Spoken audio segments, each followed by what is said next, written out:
The Naples National Archaeological Museum is a museum in Naples, southern Italy, at the northwest corner of the original Greek wall of the city of Neapolis. The museum contains a large collection of Roman artifacts from Pompeii, Stabieri and Herculaneum. The collection includes works of the highest quality produced in Greek, Roman and Renaissance times. It is the most important Italian archaeological museum and is considered one of the most important in the world. Building. Charles III of Spain founded the museum in the 1750s. The building he used for it had been erected as a cavalry barracks, and during its time as the seat of the University of Naples was extended. In the late 18th century. Collections. The museum hosts extensive collections of Greek and Roman antiquities. Their core is from the Farnese collection, which includes a collection of engraved gems and the Farnese marbles. Among the notable works found in the museum are the Herculaneum papyri, carbonized by the eruption of Mount Vesuvius, found after 1752 in Villa of the Papyri. Marbles. The greater part of the museum's classical sculpture collection largely comes from the Farnese marbles. Important since they include Roman copies of classical Greek sculpture, which are in many cases the only surviving indications of what the lost works by ancient Greek sculptors such as Calamus,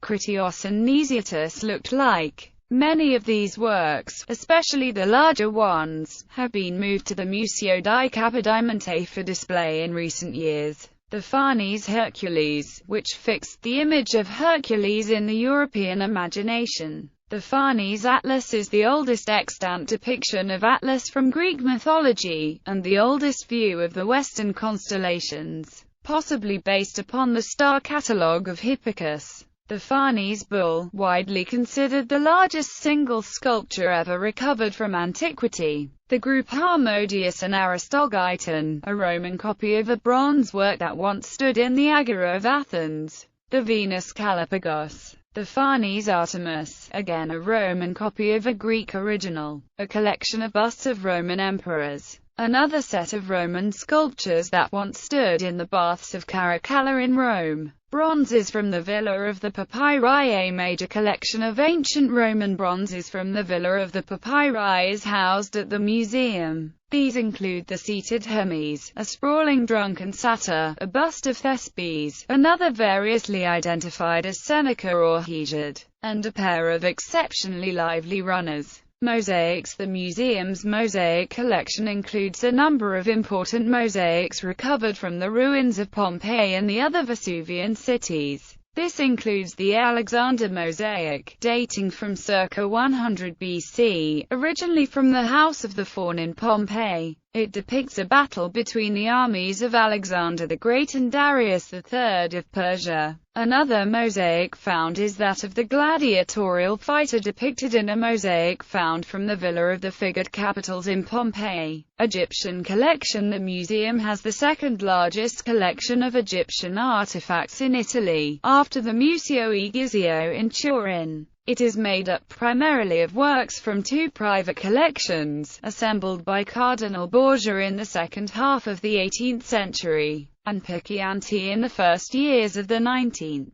In the recent rearrangement of the galleries, the two nuclei have been exhibited separately, while in the connecting room other items are on display, including Egyptian and pseudo-Egyptian artifacts from Pompeii and other Campanian sites. In its new layout, the collection provides both an important record of Egyptian civilization from the Old Kingdom up to the Ptolemaic Roman era. Secret Cabinet. The Secret Cabinet or Secret Room is the name of the Bourbon monarchy gave the private rooms in which they held their fairly extensive collection of erotic or sexual items, mostly deriving from excavations of Pompeii and Herculaneum. Access was limited to only persons of mature age and known morals. The rooms were also called cabinets of matters reserved or obscene or pornographic. After the Revolution of 1848, the government of the monarchy even proposed the destruction of objects, fearful of the implications of their ownership, which would tarnish the monarchy with lasciviousness. The then director of the Royal Bourbon Museum instead had access to the collection terminated, and the entrance door was provided with 3 different locks, whose keys were held respectively by the director of the museum controller, and the palace butler. The highlight of the censorship occurred in 1851, when even nude Venus statues were locked up, and the entrance walled up in the hope that the collection would vanish from memory. In September 1860, when the forces of Garibaldi occupied Naples, he ordered that the collection be made available for the general public to view. Since the royal butler was no longer available, they broke into the collection. Limiting viewership and censorship have always been part of the history of the collection. Censorship was restored during the era of the Kingdom of Italy, and peaked during the Fascist period, when visitors to the rooms needed the permission of the Minister of National Education in Rome.